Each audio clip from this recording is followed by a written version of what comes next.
Right, so I'm in this basement kitchen and I've been asked to fit these reclaimed doors. Get this table out of the way to do it. You can see they're a little bit big. I need to get a leg down there, a frame of some kind. I'm just going to box in the top frame, but then this frame down this side is going to have to get returned like that. I can't fit them in between the alcove. I'd be cutting too much off. I'm going to take sort of 15-20 mil off the edge of each door so that they get a bit smaller, but even then I'm going to still get a little return on that edge. But the walls, I'll put my level against that.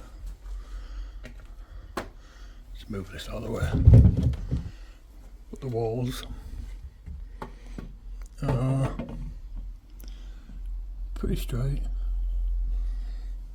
pretty level, pretty plumb I mean. Same with this one. Wires in the way there. Get out of the way. Right, so pretty straight. Like I say, it's going to get a bit of a return on it like that. And then a front frame on there.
That might be a little bit overkill, but I had a choice: 8mm dominoes,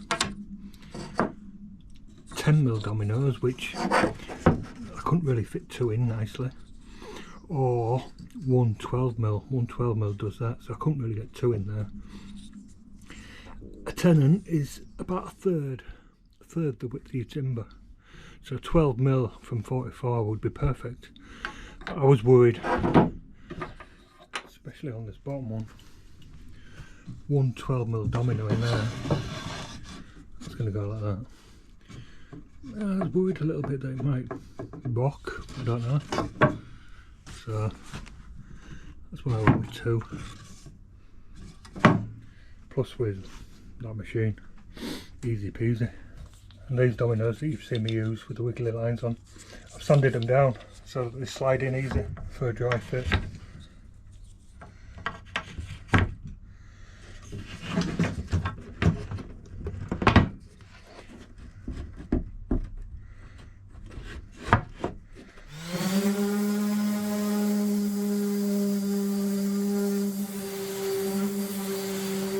Just giving it a quick sand to remove any lumps and bumps that might be in my way.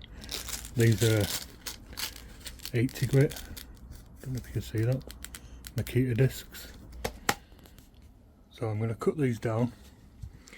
They've got mortise and tenons in them, which once I start cutting will cut out some of the, you know, the wedge that goes in it. So I might have to bang some wedges back in.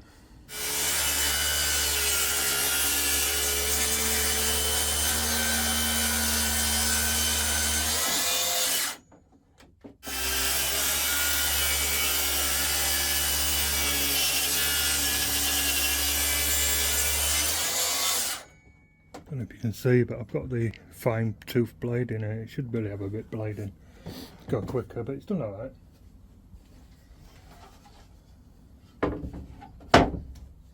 Right, if I slide this on, if I line that up with these bottom panels, then I'm just going to slide that over, and it only needs a fraction off.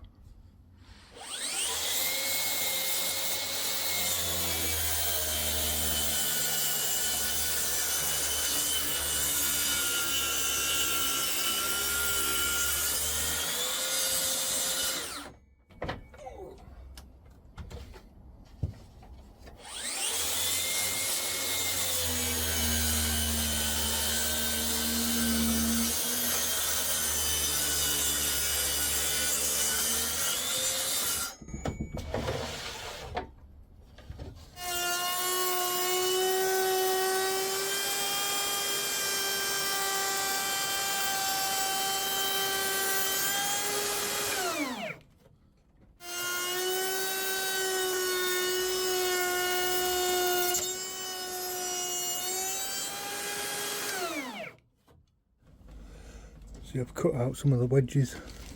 They're still in, but they don't look very long. I'll chip them out. See there, look. And there.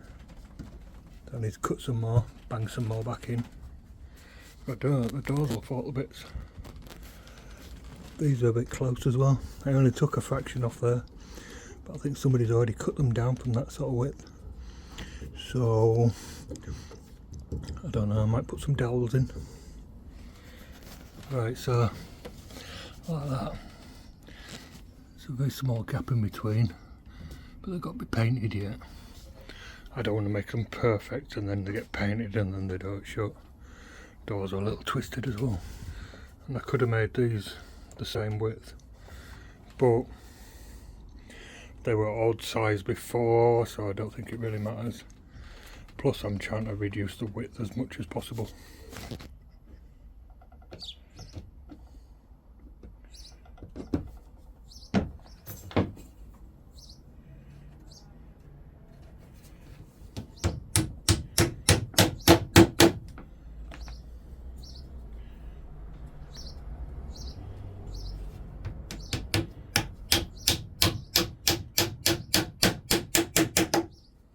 So I set my other router up with a flush trim, but just to trim these off, you know, cut them back with a knife. But there's a blob of glue under there getting it where, so it's back to block plane.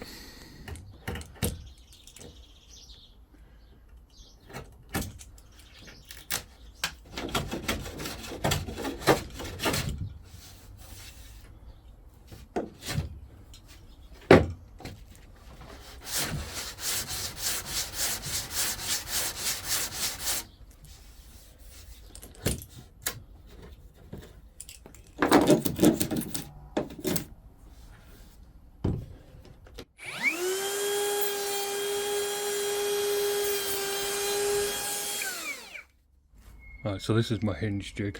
I don't think you've ever seen this because most of the doors I hang nowadays are in houses where, you know, the hinges are already chopped into the frames. So it's just as easy to use one of these things.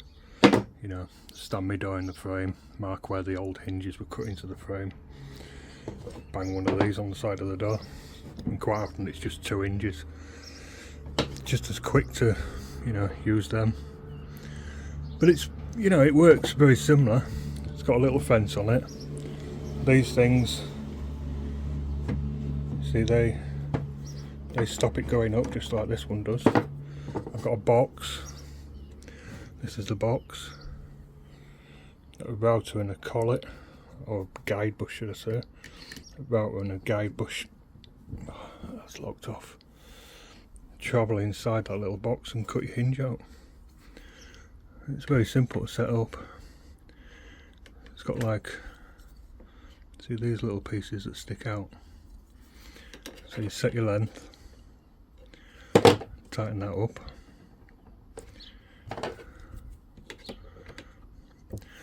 And then you see down there, you got the same thing. So that, can't really show you. You know, I'd mark my hinges on there like that. You know, draw a pencil line around it. And then offer that up and try and get it right. So that's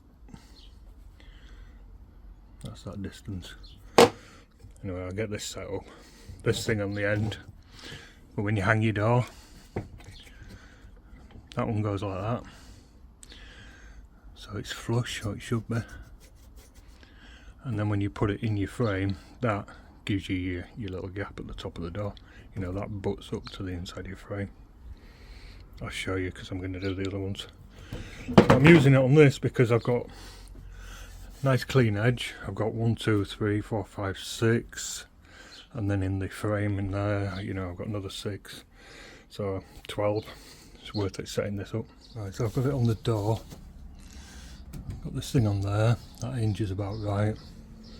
But this middle hinge, I hung the doors on that job where you saw me build the bed, and that's where they were new frames, new doors, so it's worthwhile getting this thing out. Plus there were quite a few of them. But you see that hinge is right on the mortise and tenon there. I don't want that.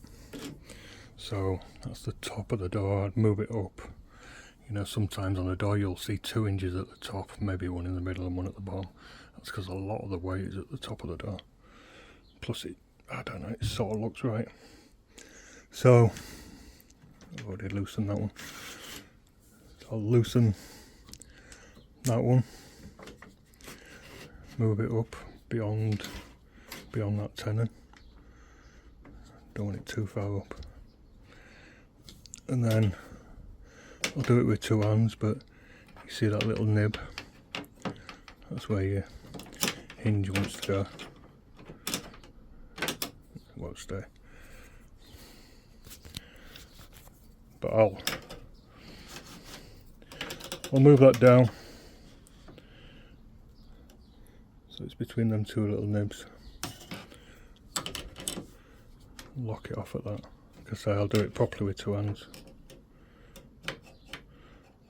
That's about right actually. And then there's these things that go, that gets in the way of the router maybe. They go in the holes and you hammer them in. They leave holes in the doors. That's what I say. I've got an edge clamp, pushes down on it, don't leave any marks. But for this, it's fine. Where's my hammer? So to set the depth for the hinges, you push the router down till it touches the wood. Don't know if that shows. I'll do it properly. So I've locked it down so that touches the wood, and I'll set the depth so that I can just slide the hinge under the depth stop and that little screw. Right, so I've adjusted that so the hinge just fits in between. Snug fit. I can cut now. I'll release the locking lever. I can plunge into it and cut. Because the cutter cuts that way, as you go in and around, I'll show you on this one up here, because the cutter's cutting around like that, you go in and you get a nice, you know, this piece of wood here, you get a nice cut there, but as it comes out there, as it cuts out, it can break out this little bit here. So what I like to do is start a little cut and then just trim that edge off, so the cutter's doing that.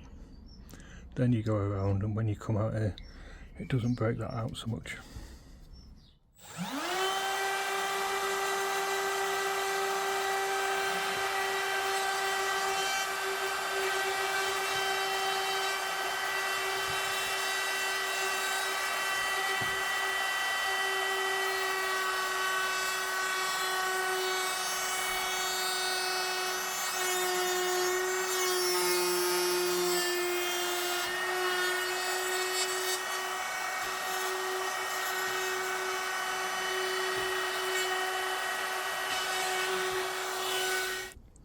Right, because I made a little cut there first and then run it along this front edge, you know, the cutter was doing that. It hasn't broken out there, and that's a nice sharp edge there. If you just cut in here, you know, because you're supposed to go clockwise with your router. As you get here, you know, you're taking big chunks out. You might get a clean edge there, but like I was saying, as you come around here, it goes and breaks out that little edge. So just a little nibble in first, cleans it.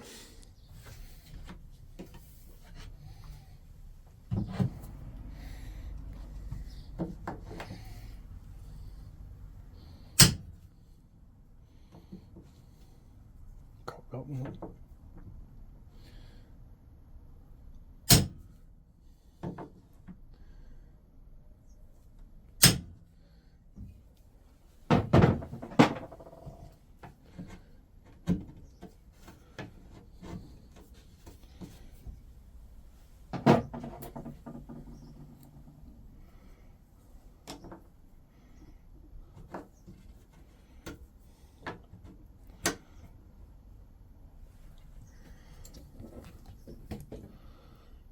Oh yeah, completely reversible.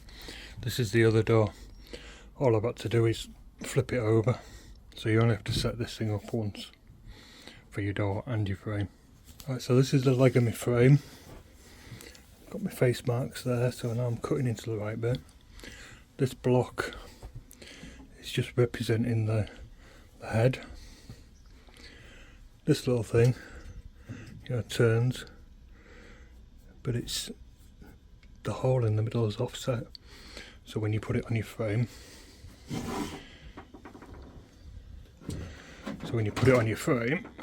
in your house, it goes up to the top there, but doesn't stop the jig touching the wood. Yeah. And like I say, that creates your I think it's 3 or 4 mil gap or something. 3 mil probably. I'll get this mounted. I think I have to put a clamp on that end somehow.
Right, so that got glued up, and looking at clips I realised that I haven't actually explained this.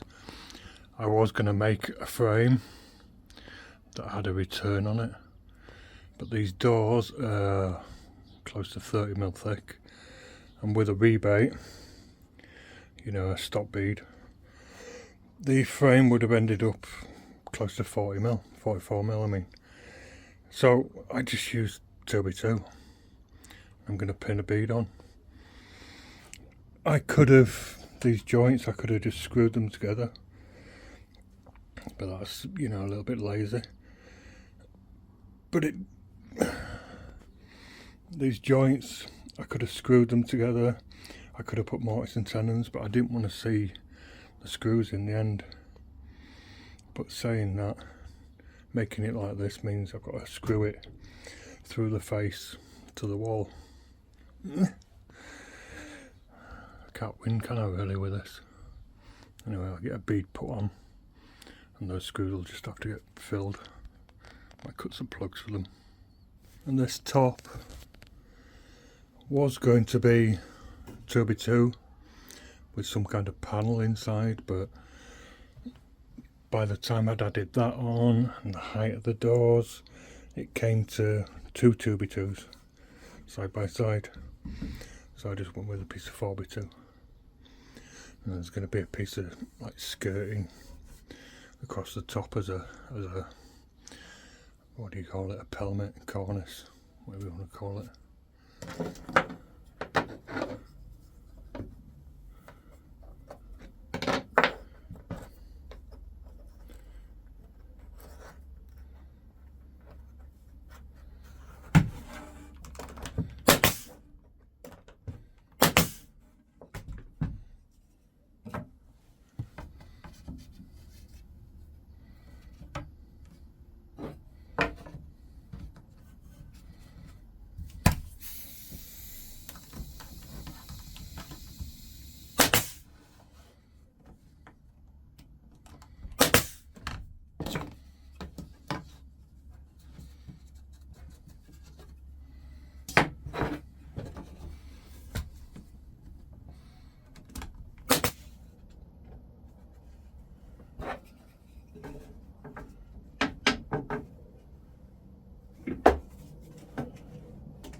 Right, good. Just need to give these joints a sand. I'll run the sanding block over this corner, just take the abyss off. Just a light sand. A bit more than that.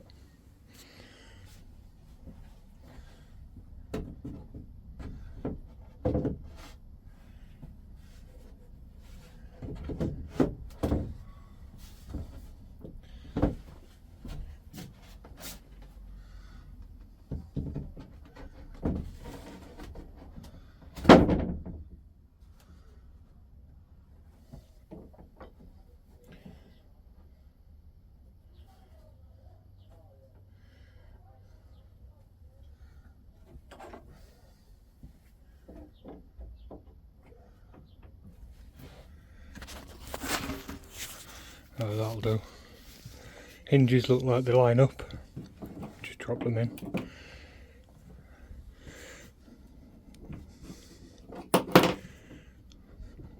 That'll sort itself out when I fix it.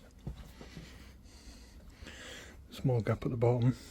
That's what I was expecting. That's good. I don't think my track saw was cutting straight because there's a slight bow in the middle. But when I get them hung on site, I can whip a millimetre or so off the middle. Good. And once these hinges go in, they'll spread the doors a little bit more. So that'll be more like that.